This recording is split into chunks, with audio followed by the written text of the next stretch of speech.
तुलसीदास भोइटे, बहुत महत्वपूर्ण सवाल रवि किरण जी ने खड़ा किया कि भाई 2006 का मामला है, न जाने कितनी सरकार आई होंगी, न जाने कितने मंत्री बने होंगे, न जाने कितने अफसर उसमें इन्वॉल्व हुए होंगे, उनमें से किसी के ऊपर कोई गाज नहीं गिरती, और गाज आके गिरती है सीधे संजय राउत के ऊपर, और वो भी संजय राउत के नाम पे कोई ट्रांजैक्शन नहीं है। ट्रांजैक्शन उनकी पत्नी और दोनों प्रवीण राउत और संजय राउत की पत्नी के बीच का मनी ट्रांजैक्शन है।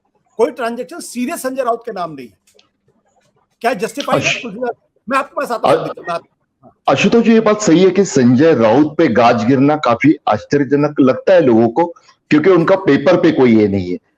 शरद जी ने बिल्कुल सही बात की थी, जो तुलना की थी कोई गलत नहीं थी, लेकिन मैं वापस गोवा का जिक्र नहीं करूंगा क्योंकि संदीप जी चर्चा को फिर वही रुकाने की कोशिश करेंगे, क्योंकि कहीं ना कहीं उनके पार्टी के लिए मुंबई का मामला काफी दिक्कत भरा है।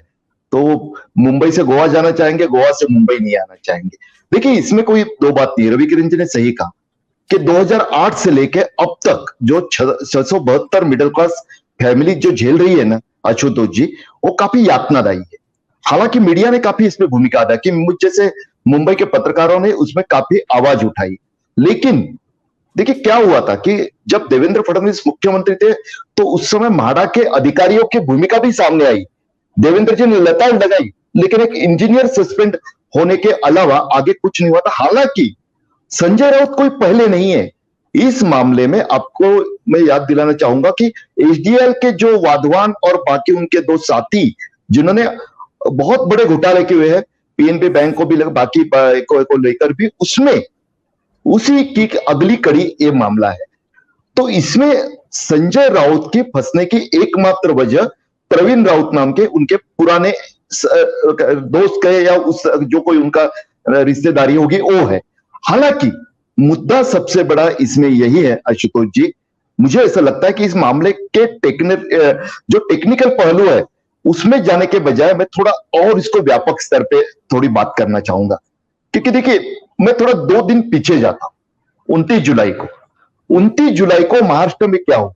महाराष्ट्र में वो बात हुई जिसकी वजह से आज तक आप, मैं और जितने भी स्वतंत्र विचारधारा के लोग हैं जो लगातार ये कहते आए कि सब हो जाए, अगर संजय राउत या पार्थ चटर्जी कोलकाता के दोषी है तो बिल्कुल उनके ऊपर कार्रवाई होनी चाहिए। लेकिन विरोध कहां पर आ जाता है आप और मेरे जैसे लोगों का, कि जहां पर कानून के सामने सब समान होने की बात आती है, लेकिन कुछ लोगों को ज्यादा ही वो कानून का खौफ पैदा करके उनको ही लक्ष्य बनाया जाता है। सिलेक्टिव एक्शन और सिलेक्टिव टाइमिंग की बात है यहां पर।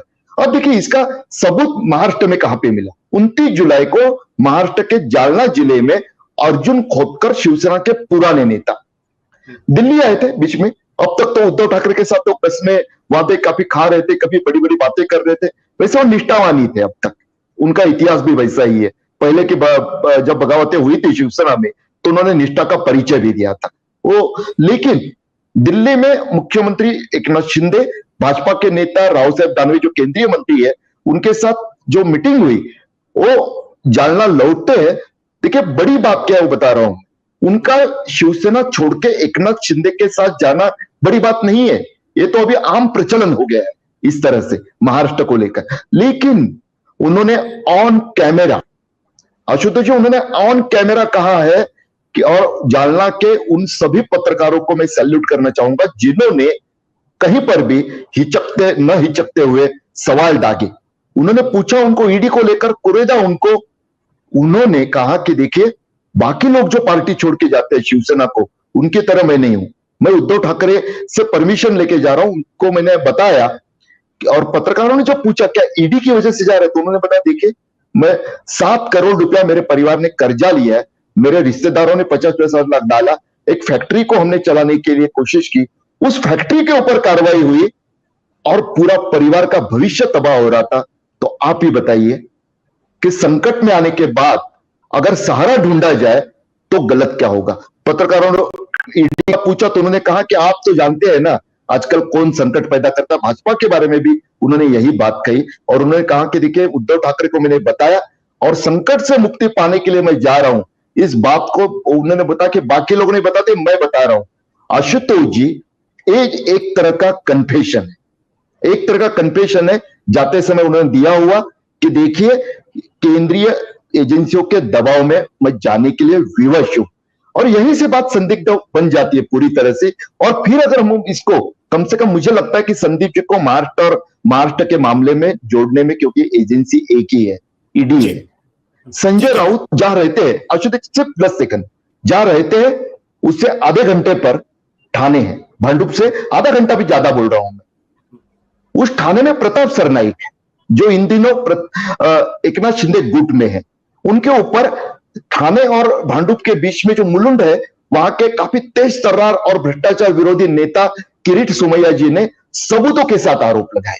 सिर्फ ईडी वाले आरोप नहीं, इलीगल कंस्ट्रक्शन वाले भी आरोप लगाए। हालांकि पता नहीं, ईडी शायद उस केस को भूल गई और फाइल कहीं गुम हो गई होगी। आशुतोष जी, सत्य हिंदी का ऐप डाउनलोड करें गूगल प्ले स्टोर पर।